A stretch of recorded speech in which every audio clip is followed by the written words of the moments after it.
Welcome everyone. Some of you have been here before. I think some folks are joining us for the first time. So my name's Eowyn Levine. I am our client relations person and salesperson and general business development person here at Sum of All Numbers.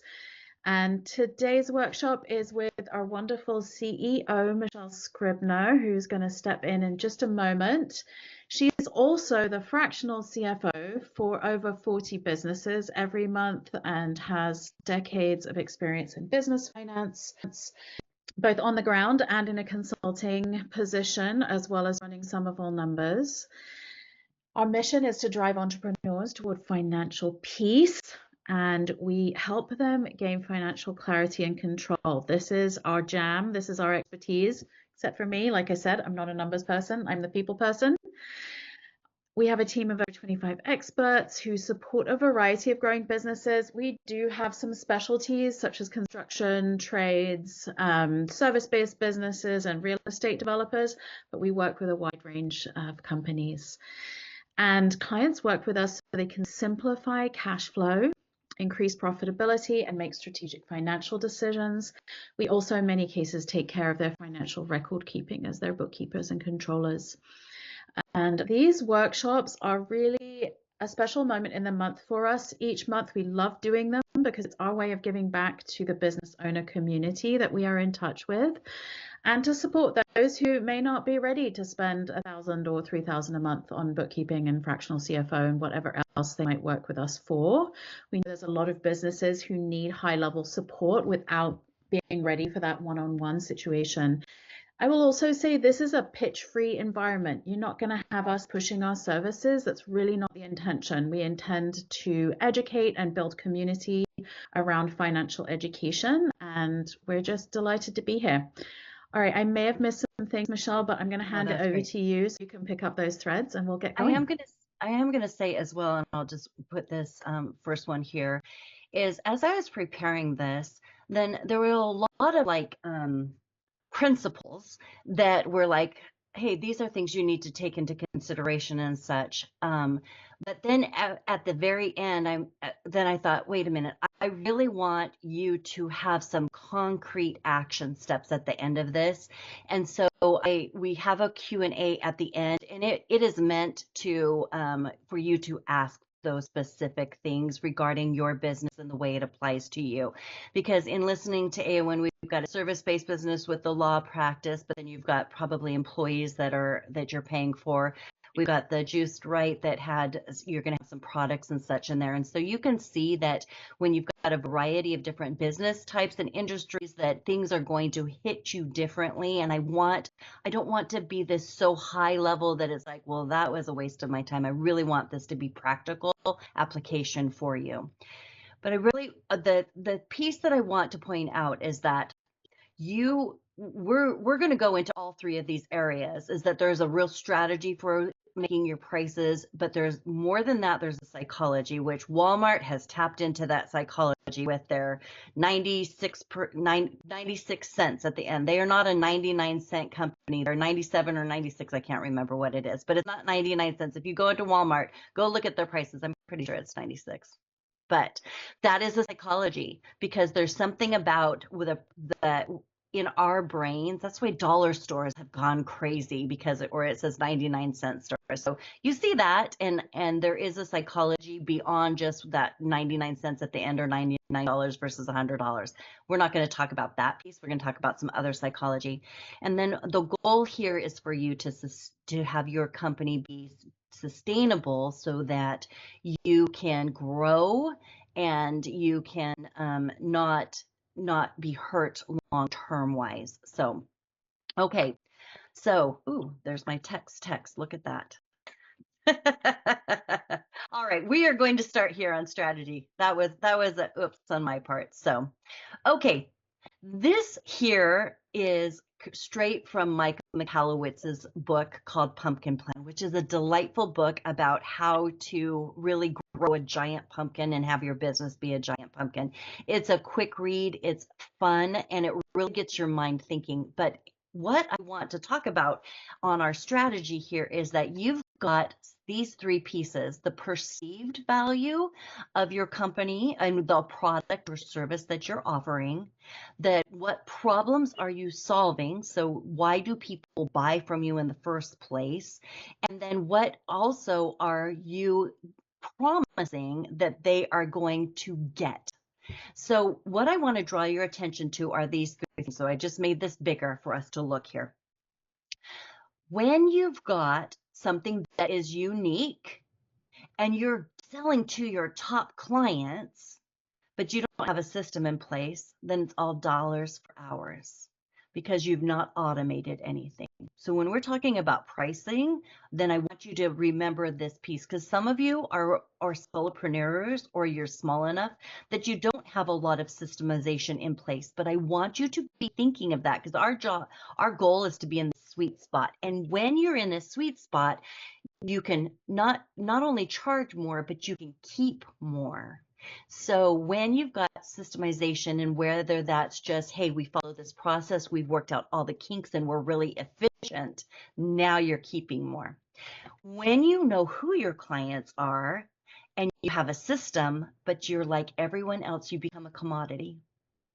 And now you have a price pressure because you're competing with the guy down the road because you haven't distinguished yourself as something unique. And for me, in the seat that I sit in, we are constantly, I never want any one of my clients to be operating in this price pressure place. And a lot of the times you decide what your unique offering. I want you to look at it this way. There are service companies out there that come in and fix your air conditioning. And there's some that walk in the door and they put little booties on, and they are there right 10 minutes. They call you 10 minutes before they're going, and they're always on time. And all of those things, they're not fixing anything differently than the next guy down the road, but they've made themselves unique by promising to put booties, to leave your house as clean as when they came, to be communication might be your unique offering. And so it doesn't mean that you have to be so unique, but you've got to dial down on truly what makes you different. So for us in the bookkeeping world, what makes us unique is we really work on these personal relationships, which is why these webinars fit in. Let's have these relationships with individuals, and it's not a recording. You can ask me questions because that's what makes us unique, because finances are finances, and you just, it could be just canned. Now, if you've got a unique offering and a systemization, but you don't know who your top clients are, then no one cares. So this is where entrepreneurs start and say, oh my goodness, as soon as I lay my sign on the door, people are going to come. As soon as I launch my website, all the people will be flowing in. But until you know who your top clients are, then you're not going to be in that place. So I'm going to take, when you understand all three of these elements, you've got a strategy in place, and then you are operating in your sweet spots. And the whole book of Pumpkin Plan does this. And we've got, we could probably send out a free assessment on this to see where you land in here, where you answer, I don't know, 20 questions, and then it maps it out for you to see like where you are and where you're operating in your sweet spot and when you're out of it. So we could do that. Okay, so let's start off with who your top clients are, because this gets into, and don't you love this little brain that's getting into, it's the psychology of your top clients, but based on that strategy that I just talked about. What are those clients willing to pay?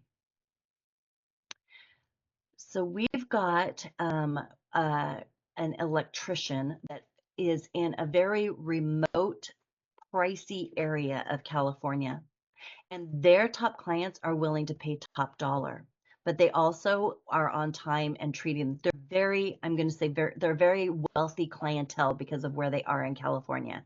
When you realize they're willing to pay and you know why they're willing to pay, that you can charge more.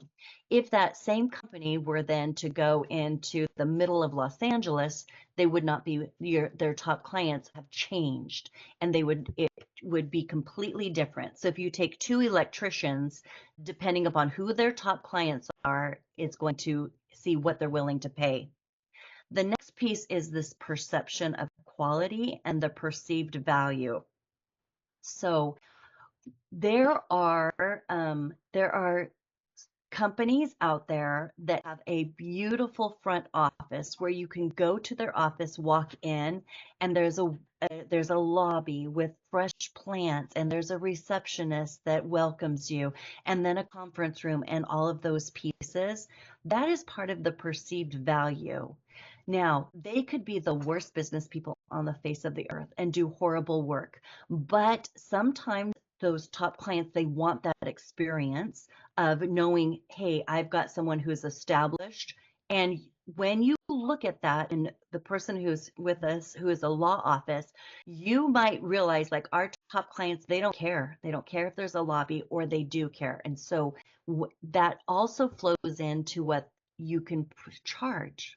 So those people that have a front office and a lobby often charge more. We know that it costs them more, but the part of that is just the perceived quality, that you're getting something greater because that's what you're experiencing there. We talked a little bit about competition, and this is where, when you're looking at, it is important to know what your competition is doing and what the norms in your industry are. It gives you a nice base point to say, there's just no way I'm going to lose my clients if I raise prices, or if I price that is not in line with what my competition is. And a lot of us do have very bread and butter type of things that is like, yeah, there are other options. We're not the brain surgeon, we're just the general practitioner. So being aware of that is also going to allow you to raise the price, or have it be not as able to raise those prices. I welcome you to stop me along the way, like interrupt me, because if I say something that doesn't make sense, I really want you to stop me and ask, okay? So, and I'm not offended by being interrupted. All right, the next piece that is part of the psychology is yours. And sometimes you are intimidated by your competition, or you think you're better than your competition, but you haven't messaged that. And sometimes our pricing gets the best of us because of our own perception of ourselves, or that, oh, I can't charge that much, or you are afraid of what's going to happen if you raise your rates. I think that in America right now, when we went through inflation, that consumers got to a place where if you couldn't justify that you were impacted by inflation, then there was a revolt of, no, I know you're just raising them because you think you can, and they wouldn't allow that. But then there are other industries where it's like, oh yeah, I know that the minimum wage, I'll use California again, minimum wage in California raised quite a bit, to where McDonald's pays $20 an hour for just the person who walks off the street or is a high school student. And that's going to impact a lot of the labor. So if you've got something, especially in the restaurant industry, we all knew that you're going to expect to raise your prices because there was no way for that to be sustainable.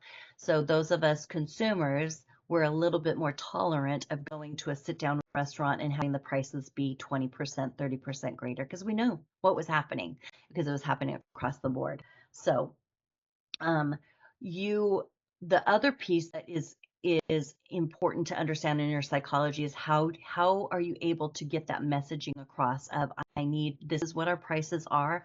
I want you to know, like, we come right out the door, and like you heard AON saying, like, we are not the least expensive out there. There are less expensive options for you. However, this is what you're going to get, and you can see what it's like working with us and such. All right. So we're going to talk a little bit about the sustainability. So now we're on the third piece. We talked briefly about strategy, briefly about the psychology, and now we're going into our sustainability. And this is understanding what your costs are. Now, I want to be really clear on this, and we're going to talk only about what it costs to produce what you are producing. So in the case of, if you have a hamburger, this is everything that cost, what the cost is for it. Jewelry making, all the costs for it. If you're building a house, this is your cost. Do you see what's not in here? Your rent, your software services, your bookkeeper, your receptionist, your utilities, your insurance, all of that. Those are overhead that regardless if you have a sale or not, you have to pay. So I'm really talking about the expenses you will not incur unless you make a sale. That's where we're talking. So sometimes that gets hard to separate in your mind, but I want you to think, would I still have to pay that bill if I had zero money coming in the door? And if you can say, no, I wouldn't have to pay that bill, that's what we're talking about right now. In the accounting world, we call it a cost of goods sold. That's just the terminology. We'll often talk about it as being the gross, your gross and the margins there. We're going to get into that in a minute. But I want you to the operating expenses or your overhead is something we're not discussing at this point in our pricing model. If you don't have a product, but you actually have a service like a law office or for us a bookkeeping service, then you're looking at how many hours does it take to produce a certain outcome and what is my cost per hour. And again, you look at what do I have to charge? And if there were 0 hours, then you would, if you had to serve someone, but you had 0 income, then there would be 0 cost per hour. And all of that cost now became overhead to you. So if you have somebody on salary and the bottom falls out of your business, you still have to pay their salary. So you can see this isn't the same. It would be 0 because there's nothing, but you would still have that overhead. All right. Okay. So now usually what people talk about is, hey, I'm going to mark up my prices. So we're going to talk about markup and how it is very different than the margin. So markup is a strategy for you. And oftentimes if you bought furniture, if you bought jewelry, you're like, oh, they mark it up 120%. That's why you have all these beautiful, like, it's discounted today, blah, blah, blah. And why you feel like your psychology, you're getting such a great deal when you see something is half off, that type of thing. So I want you to look in the case of the jewelry maker that the cost of the supplies were $2.40. And if we're going to mark it up 100%, that our price is $4.80. Fantastic. Now we're going to do some simple math here and say if our price is $4.80 and we subtract out the $2.40, we have a 50% margin. Isn't that an interesting point to see this? So markup and margin are not the same thing. So when you walk in and they're like, we are giving you when you see prices discounted and they discount less than 50%, they're still making money off of it. Does that make sense? So they can run a sale for 30% and they're still making a profit. They're not breaking even, they're making a profit. So I'm going to do another example here. So this one is showing the markup of 100%. So let's say you're building a house and your builder says, I'm going to mark up everything by 60%.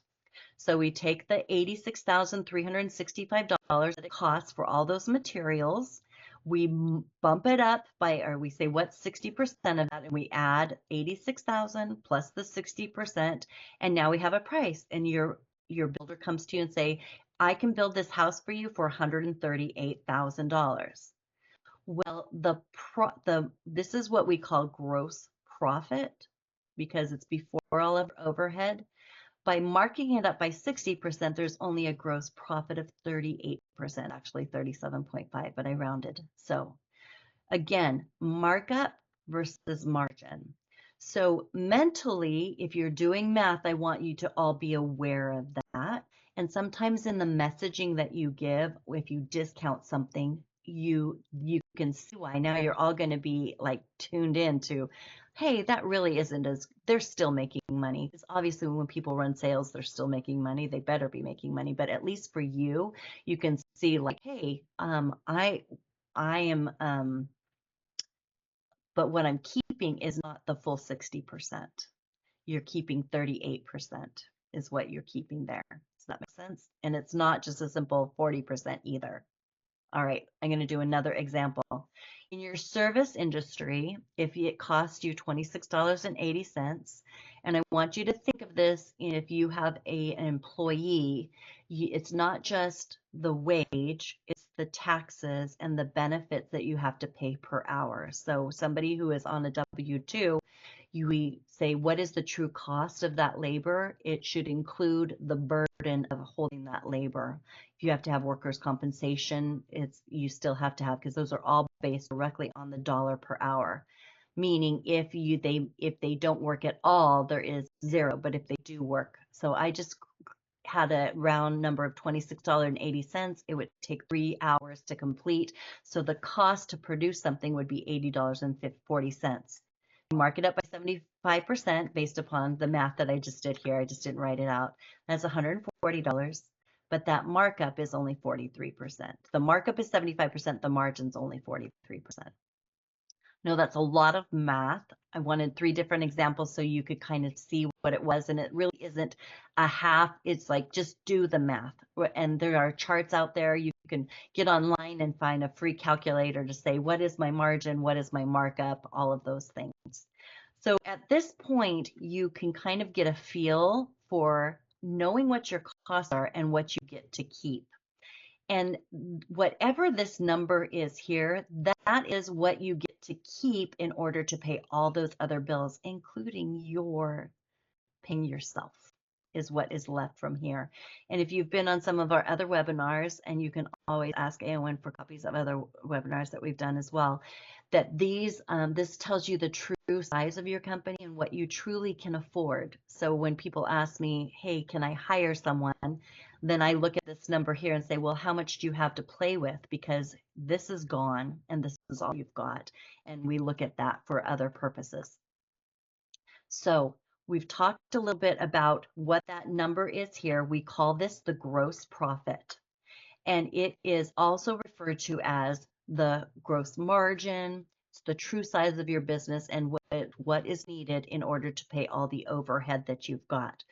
So you can see here that a company that has a beautiful front office and all of these expenses and gives you the free swag and everything else, that they've got to make sure that their margins are nice enough so that they can cover that overhead, but they also have to look at that true perceived value and who their top clients are. Otherwise, they have no business in giving away swag or having a fancy office, because unless they are just have the amount of the quantity is enough to overtake that. All right, so this is our Mike Michalowicz, and I got to be in his office. He's the one that wrote Pumpkin Plan, Profit First, and because of our certification with Profit First, then I get to meet with him twice a year in our group, and then I actually had a chance to meet in his office, and we started talking about pricing. And he's like, okay, do you want to know the secret? And I'm like, yes, I do. Tell me the secret. And he said, you raise price a little bit with someone and see what happens and see if they revolt. I'm like, what? What? That's ridiculous. And so after taking into consideration everything that we've talked about, that was the secret. And I thought, well, that doesn't help me anything, because who wants to operate in that field? So that's what I said. Well, thanks, but now what? What do I do? And that's where I want to spend the majority of our time together today, is by you asking questions and what is really the strategy in all of this. So we're going to start from the very top. Do you have a unique offering? And if you don't, is there a way for you to have a perceived unique offering? So I know, Jim, you've got a lube service business.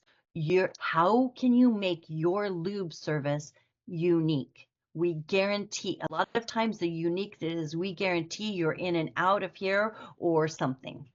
Or we guarantee a repeat service with us and we will blah, blah, blah, whatever it is. So this is something where it takes that creativeness, that it doesn't necessarily have to cost you money. You don't even have to offer a discount, but there's that extra piece that makes you unique from the competition down the street. And it might be as unique of you will come out and get a follow-up hello from somebody within the first 5 minutes, and you'll get a follow-up call the next day to see if you were happy. That doesn't cost you anything else, but you're like, it will set you apart from every other lube service business out there. So if there are others, I mean, I just happen to know Jim's business pretty well from all the times that we've been on together. So if there are other thoughts here, Angelique, I think you have a pretty unique business, don't you? Anyway, yeah. Kind of, yeah. I mean, I do facials and aesthetic services, and I am also a health coach, but I've only had one client in that space. But Okay. I was just thinking about my unique offerings Well, and this is the thing is that if in your case, this comes down to a messaging piece as you are raising your prices, whatever else. So it might say, facials done by a certified health coach. I look at not just the skin beauty, but everything within, some silly thing like that, whatever it might be. And so sometimes it takes, the beautiful thing is we've got this chat GPT and AI. They're like, I do this, I do this. What would be my unique offering? Because sometimes for me, it's like, get the brainstorming going. You've got to get out of yourself to be like, what is it that I do?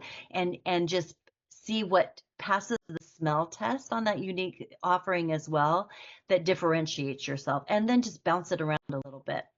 I do think that we need to look who our competitors are so that we get a range of, all right, there's going to be only so much that my industry is going to sustain for this.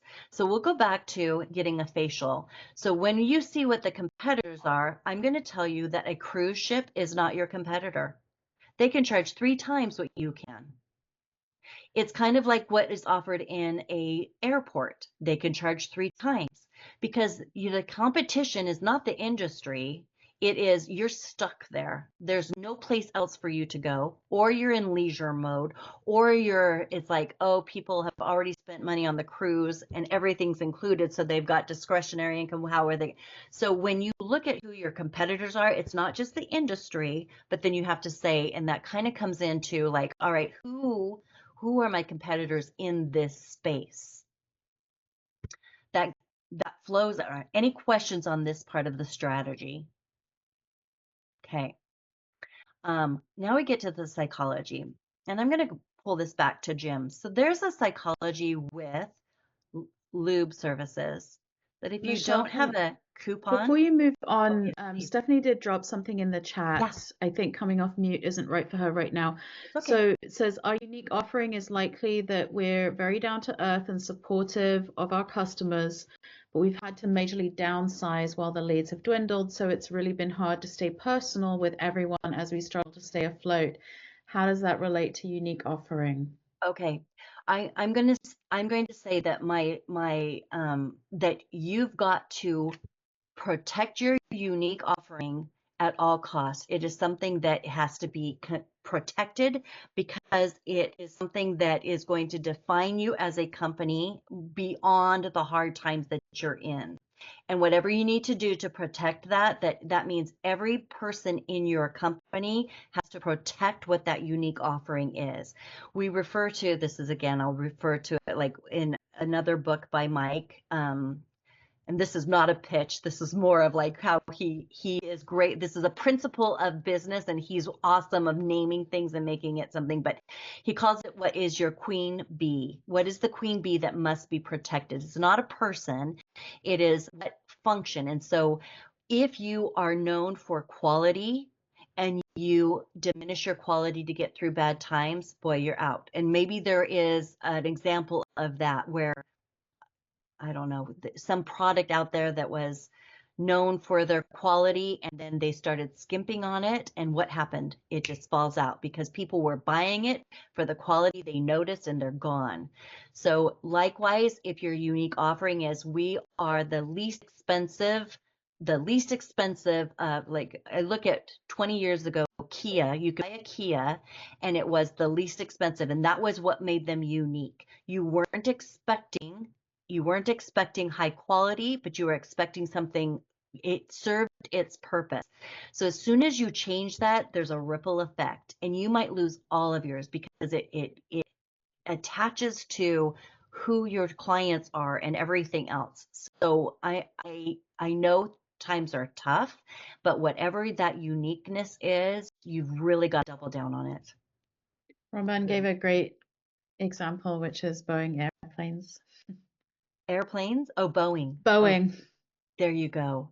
Yeah, what's going to happen to them? What is going when they were known for safety and reliability, and then it doesn't take much, does it? So thank you for that example. I wish I had more like off the top of my head, but I think you all can relate to that, and you'll start seeing it when something changes that way. The next piece goes into when you know what your unique offering is, then you know who your top clients become. And so when I look at this and say, all right, we've got Amazon out there, their unique offering is one touch. That was what made them big. One button. They removed all friction from making it easy. It was kind of like that easy button, boop. And so now what has happened is that Walmart has seen that with Amazon and said, we can compete with that by making this easier and so on. So when you look at who your top clients are, then you can say, who else, which of my competitors are taking my top clients? What do I need to do to differentiate myself so that I can go after them and without lowering your price? We've got, if you have something that is custom made, people will pay big dollars for that. But what's the psychology? It's a personal touch. So if you're making a custom suit, you can charge 4 times as much as what the guy Joseph A. Banks can charge.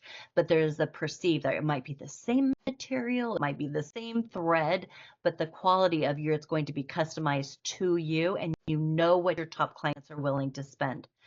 Now, when you look at pricing and you recognize these things, Joseph A. Banks is profitable because they sell a lot. And a customized person makes a lot of money and they don't have to sell nearly as much. But if you let that unique offering go, or your purpose behind who you are as a company, then you can see how that can just completely diminish there, where the quantity versus that margin piece. All right. That also has to do with the perceived value of your product or your service, which is, again, getting into the heads of someone there. So back to you, Jim. We had a client many, many years ago that she said what she did was she decided that she wasn't going to do any more coupons for their lube business. And she saw, boom, it just plummeted, even though her prices were the same. The psychology of the clientele was, hey, I can just go over next door. It became a commodity, but it wasn't on price. It was a perceived value. I got a break, even though it was the same price without it. So she's like, great. So she raised her prices by 10% and she gave a 7% coupon. Like, she knew her numbers, but she's like, I'm just going to try this. She did 7%, or she did 8%, and she tested it. She's like, I'm going to print 100 of these coupons and I'm going to make them at 7. Can I do it at 8%? Okay, I'm going to make it 7%. And what she found out on the psychology, it didn't matter. It didn't matter what was on that. It could have been a $5 off. It just was the fact that you used a coupon, and that's what made all the difference. And so when you recognize who your competitors and what your industry is and the psychology of your top clients, then you can meet that, and then you can structure your pricing. So many of us will cut off our noses if we give discounts. As soon as it's known there, then they'll never come back. So for me, I'm going to use Kohl's, the clothing store. Do I ever go to Kohl's and buy something when it's not on sale? Absolutely not. Because all I have to do, same thing with Hobby Lobby. I know, wait a week. Is there anything? Most of the time I can plan ahead when I'm going to either one of those stores, and I can wait a week. It will be on sale. And if it's not a week, it'll be within the month for sure. So if you plan ahead and you're watching those sales, they will never get my business unless it's on sale. Now, it might not be everyone might not be like I am, but that is part of their pricing structure. And I'm sure that they've tapped into that psychology of it. And then they hope they grab you a couple times and have people that are not disciplined that are like, I don't care that I'm paying full price because I got 50% off on this. So I want you to be very careful about what you do to yourself and the perceived value if you discount, because there is some psychology around that. So likewise, I do not expect Kohl's and Nordstrom to be the same quality because Nordstrom doesn't have sales all the time and they have a nicer facility and all that. Even though it might be made out of the same factory, it's that dumb label that gets put on things that we all know that you pay for the label. That is that perceived value. All right. So Michelle, when there's you a look question from Angelique. Just how can you determine the perceived value of your services? It's a really interesting question. that's a great way of seeing what the perceived. So in my space, the perceived value is by looking at what are your competition can do and what are you better at. And so a lot of it is we downplay how smart we are or brilliant we are or good at what we are. And if you've opened up your own business, I want you to know you're good. Otherwise, you just go get a paycheck from somebody else. But the fact that you did that means you truly are smart and brilliant. So now it's a matter of saying, I can relate that to somebody else. No, I'm sorry. We don't do $99 facials. All ours are $150 because when you come to me, I know that you're going to get this. And it kind of comes with that what guarantee, it's the outcomes that you can promise. So the perceived value often comes to what those outcomes are. So I can sit down with somebody straight out of college and I can train them in how to run a business and how to look at financials and all of these other, but they can't pay me that. So then I look at this and say, I know what I am able to, the outcomes I can deliver. And as soon as I just charge $100 to someone, it's like, wait a minute, I just cut my perceived value because it's like, oh, you must not know as much as the guy that's charging a higher amount. Does that make sense? So, but I'll tell you what, if you don't deliver on it, they'll find someone else cheaper. So I want you to be, the perceived value has to be something that's the outcome as well. And sometimes it's overcoming what that outcome is. So the bookkeeping industry is very much one of these. The perceived value is my neighbor's aunt's son can do bookkeeping. What is the value that you're providing? And we have to overcome that all the time because the perceived value is just bottom basement stuff. And I'm like, that's great. Are they doing this? Are they checking on this? Do you have a trusted advisor? You know, all of those things. This is what AO and I have to do all the time to say, I know what our perceived value is, but you're comparing us to someone that is not. That's that Fathom's been doing that, Oh, AO. okay. They sent me a notice that said you might get a notice in Zoom. So just Okay. We all have a right. couple of comments. One is partly about tire kickers and losing clients to cheaper options online.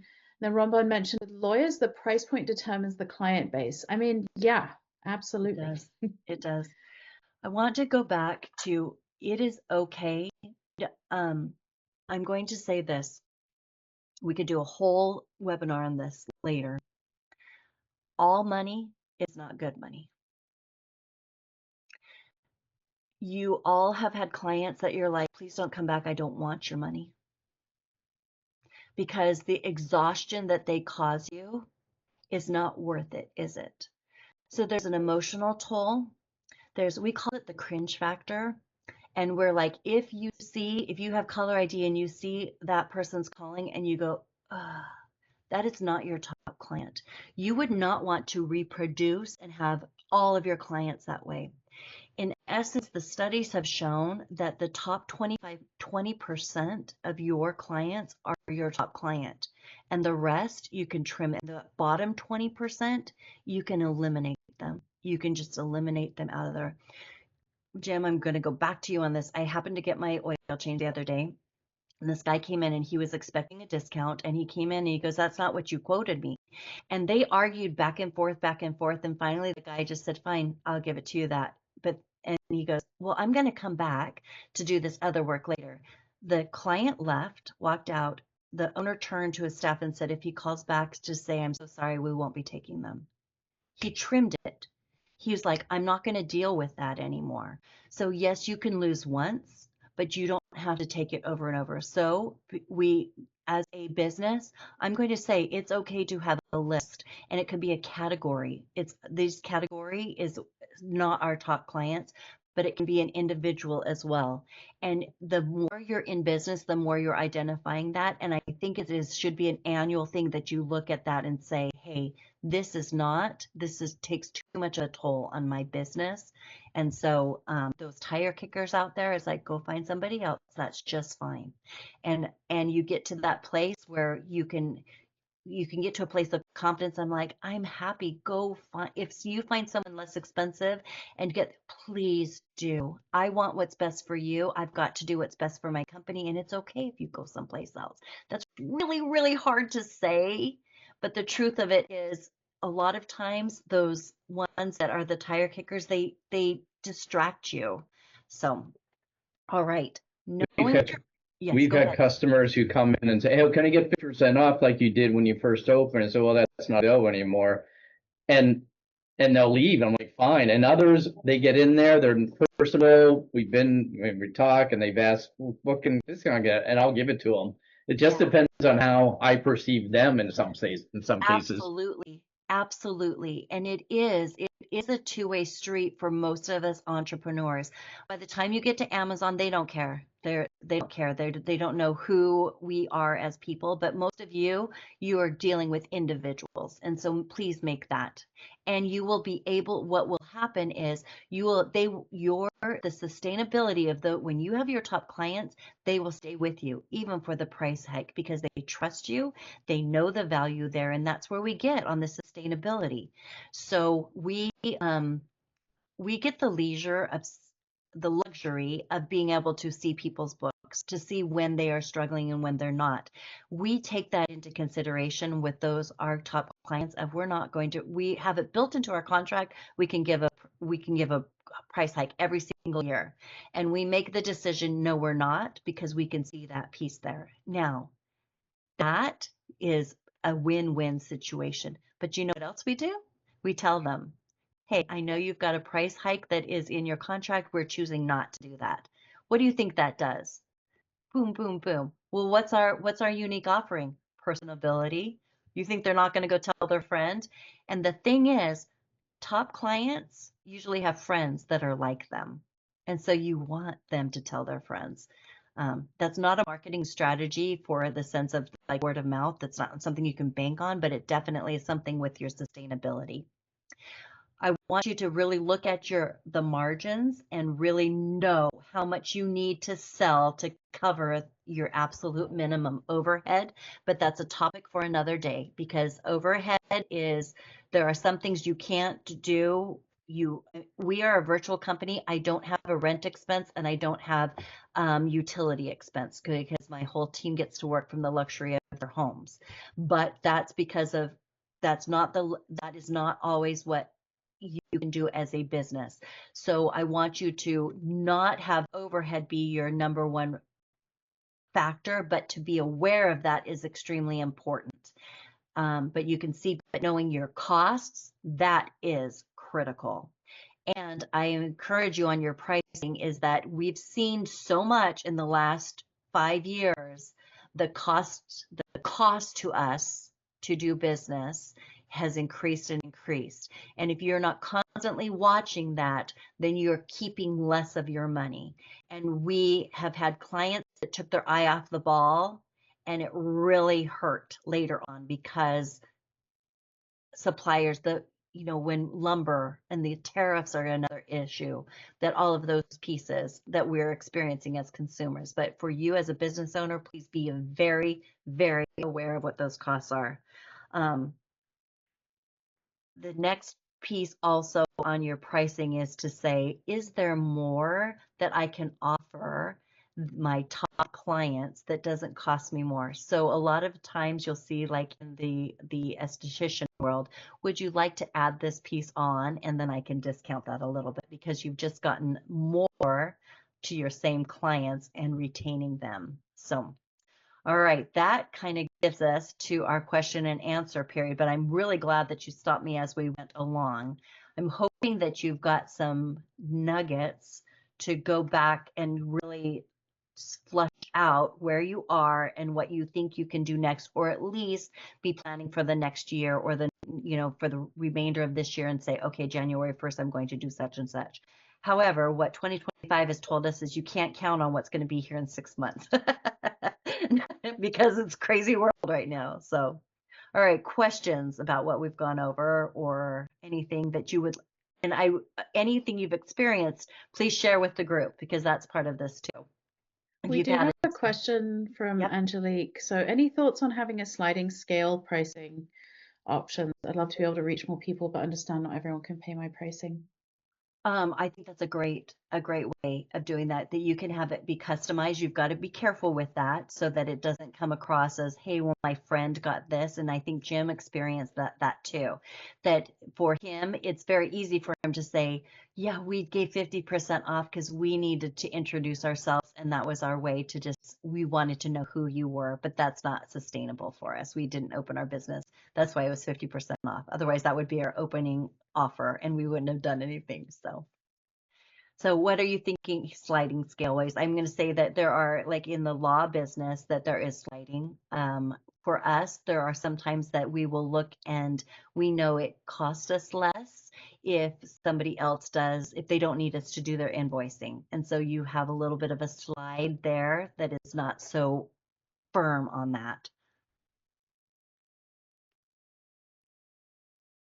There are some places where it's like, well, if you bring your own such and such, then it's less, whatever it is. Think about the self-service industry. If you bring your own cup, they discount it. You know what? They're making a great profit off of that because the cup is the most expensive part. It's not the soda.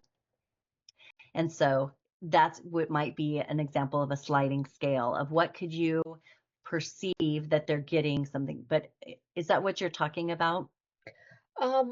I don't think so, but I think based on what you were just saying, that it's probably just better to have lower cost options. So, for example, for a 60-minute facial, have it be the lower price, whereas the 90-minute facial and anything that's above that will be at the higher price point so that people can still get in. But I just didn't know, I wish I didn't have to make money. I would love to just treat everybody and take care of them. And so I have a really hard time with money because I feel like I need to discount and I need to do all of these extra things for people that I should probably be getting paid for. So, Yeah.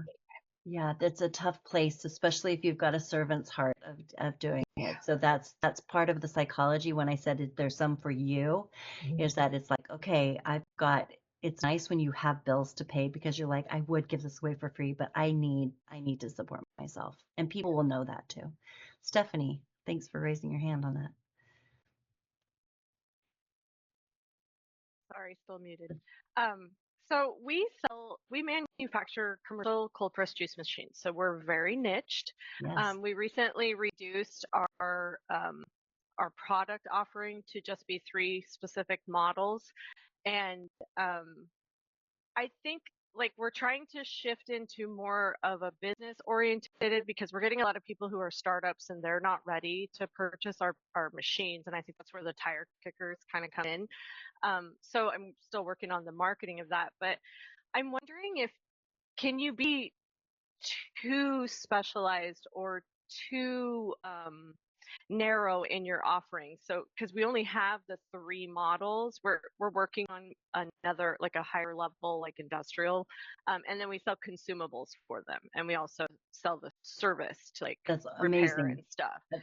So I mean, does that feel broad enough, or are we being too narrow? Because I mean, we're niched within niche, and we only have really like one competitor, and like and it's just there's so many different paths we could take. It gets kind of like which one's the right one, you know what I mean? So Yep. I'm going to say that most people have exactly the opposite problems. They have too many offerings and they haven't niched down enough. And so I'm very proud of you that you've made that. The fact, it sounds like you could service all of the United States on some things. Is that correct? Except for not service, but you could sell the actual product. Yes? Or does it have Yeah, to well, be we're business to business, so it's not great, they're not consumer not juicers. consumer? Yeah, so and it's kind of a volatile industry because people get really excited. They open a business and they're like, "Oh crap, I don't know what I'm doing," and then a lot of them just close. We're not here to give business advice because honestly, I'm not passionate about cold pressed juice. I'm passionate about getting people the tools they need to have a successful business. Yeah. And so for us, it's more of a, um, we do want to stay niched, but it's also scary because it's such a specific industry. It's really hard to get like the marketing out there. It's hard to get like how many people can we even serve, because sometimes they open close so fast. So Yeah. it's a little bit challenging.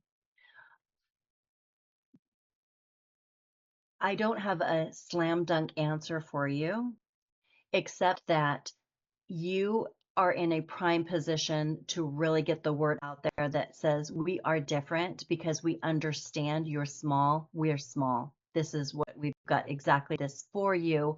And then whatever, I know you are not giving business advice or you're not giving advice on those things, but there are pieces where you can say, I'm walking this walk with you.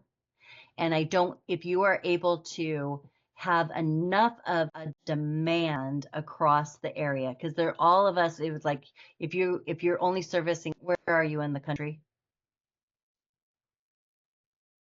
I'm actually remote. I'm one of the remote owners, but our shop is currently located in Southern California. And to reduce our overhead, we had an opportunity. We're actually going to be moving it up here to Oregon this Okay. summer, like crazy people.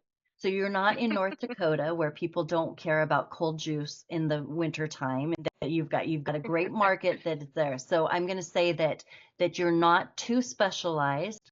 Again, this is me speaking off of my head on this, that you can double down on that and say, we've got something very special for you. We understand you, and this is what we do, and we do it really, really, really well. And you will not be left high and dry. You've just got to see that if the demand continues. Now, if all of a sudden it is like you get cancer from drinking cold juice, you know what I mean? Then you know that that's going to affect your market, but that's not really where we are. But I'm going to say that, just watching the industry there. So, and then that's the only time where the niching really hits is that if it is just, oh gosh, we can't combat that, but you're not going to be alone in that area too. And I don't wish that on anyone, but we can't foresee the future that great. But I think you're okay. So, yep. Thank you. Robin. Hey everyone. Thanks for putting this on. I don't really have a question per se. I just wanted to comment that most of my issues are mostly psychological. So Isn't that awful? Yeah. So look, the immigration law in Southern California is a high demand field, but most immigration lawyers did not go into immigration to make money, right? And so what happens with when I'm doing my consultations and we get to the end, and I have this issue with my business coach. He's like, Robin, why did you discount that price? You basically just, what you're saying, you discounted your services before you even put the number out. Like, well, ordinarily I would charge 7, but I really feel badly for these people. I really want to help them. So I'll offer it at 5. And then even when they don't take it at 5, I'm like, should I go lower? And it just becomes one of those things where it's like, and then they don't retain me at all. I'm like, oh, well, now I feel really bad and dirty because I just, I cheapened myself so badly. And it's like I said, it's one of those psychological things where I'm like, I just need to get into the system where, like, I have a menu list, stick with the menu. I'm going to give you two little perks thing. First of all, I completely understand. One of the best things they did was hire Aowen, where she does it. It removed me because it was too hard. She never discounts what I charge. Because why? I'm her boss. And when somebody else had to set the price, now we don't have someone else that does the pricing there, but sometimes if you have to, what else? People have spouses that they have to answer to. And so if you find someone that you have to answer to, one time we had a dentist, and you know what he did? He put a picture of his grandkids, and he's like, every time I discount, I'm affecting their lives too. So psychologically, there's things that you can do for that. The second piece for you, Robin, how do people who are declaring bankruptcy have $3,000 to pay their attorney? Somehow they Right. find They it. come up with it. Right. Somehow they find it. And so what we do when we've got these big hearts is we're like, well, I don't want to contribute to their pain.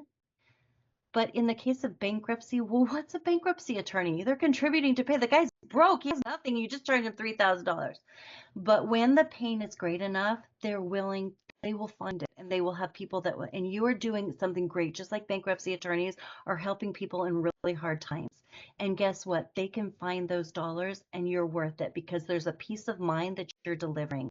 And so again, these really are psychological, but a lot of times that bankruptcy attorney that always hits me all the time, like somehow people, I help people with cash flow problems, and I'm like, the first thing I'm going to do is charge you.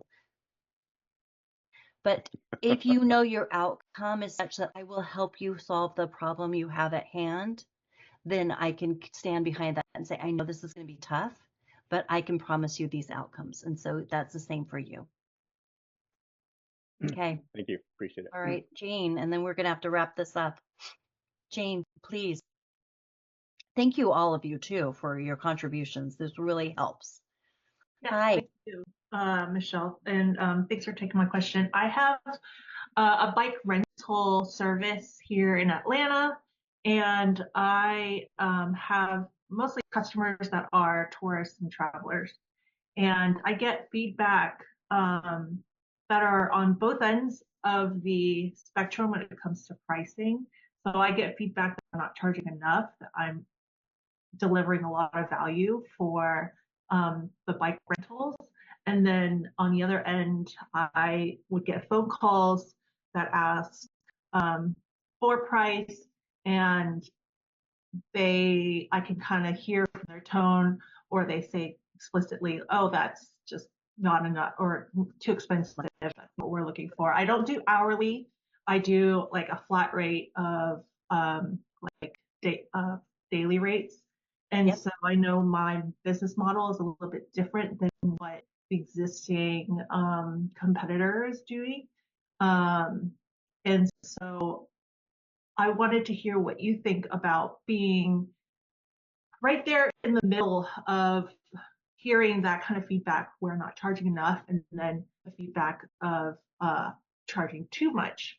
And I know it's just a matter of two different kinds of customers, but I wanted to hear from your experience if um, if where I'm at is where I should be, or should I charge a little bit more, or charge, I don't know. So I I think you're wanted in to, a beautiful place yeah. because if you're hearing both, then you're like, all right, I'm good. I am good with this. Now you have to say, all right, if I charged more and those ones that are saying you're not charging enough still come back, could you afford to lose those? Well, if you charged more and you lost some of the ones that thought you were more expensive, you lost them anyway. And maybe the difference in price would be like, you can crunch that really quickly too and say, if I raise my prices by this, but I still have and I lost 10% of my client, what's the difference in dollars? We all could sit down and say that what our revenue difference would be, and like, oh my gosh, I'll be better off. I'm okay with that. Though when you get a beautiful balance between the two, then it's like, okay, now I'm serving this well. If you can identify the ones that are saying you charge too much, you can say, I know my competitor. They are amazing. You will have a great experience with them. Yeah. Okay. Um, I have this dilemma too about like when I know to raise prices, because right now I'm pretty much breaking even and would like to keep momentum and leads as where they are with maybe some more growth, but I don't want price to be what then is going to keep that growth limited. And so I how don't do I, want that either for you. yeah. So my first suggestion is if you raised your rates and you lost 10% of your clientele, crunch those numbers. You could do that very easily and say, okay, that will give you a little bit of security of like, oh gosh, that's really going to hurt me, or oh, that wouldn't be that bad. The next piece is for all of us, there are demands that affect our businesses. So for you, it might be, hey, summertime is coming. Or in Atlanta, it might be, oh, summertime is coming. Nobody's outside, you know? So you might look at that and say, okay, so you then can take that to advantage and say, hey, take advantage of our low rates. We are raising our rates in September as the weather gets better. So come take advantage, and you're giving them advance notice. And then you're letting them know, and they get a chance to like go along with it. Raising prices also can be tied to not just season, but events. So you would be able, if the Olympics were back there again, you could raise your rates again, right? Off of those things. So just look at all of those factors to see what is going to be the psychology of the clientele. And then again, it's not about greed, but we did open our own businesses so we could have more time and more money. And that's not greed. That's why otherwise we'll go work for somebody else, right? So now let's make that happen for us. And that's not greed. That is greed. Greed doesn't have the sleepless nights and sitting on webinars with Michelle associated with it. Does that make sense? So so just know all of those pieces come into play. I wish there was some, like, I go back to Mike McCallowitz, try it, see what happens. You can always, and I'm like, that was horrible advice, but it was true. I guess that was the thing. It's true, but you have some knowledge of all of those factors there. So, all right, everyone. Thank you so much. I'm sorry to run. I know that we could keep on talking. Hope you see you next time. We'll get some of this data to you, but we've got our next one already scheduled for July, and we'd love to have you. So, and please feel free to share with your friends and say, come and listen. So, all right. Thank you. Great to see you all. Take good care. Bye. Bye-bye.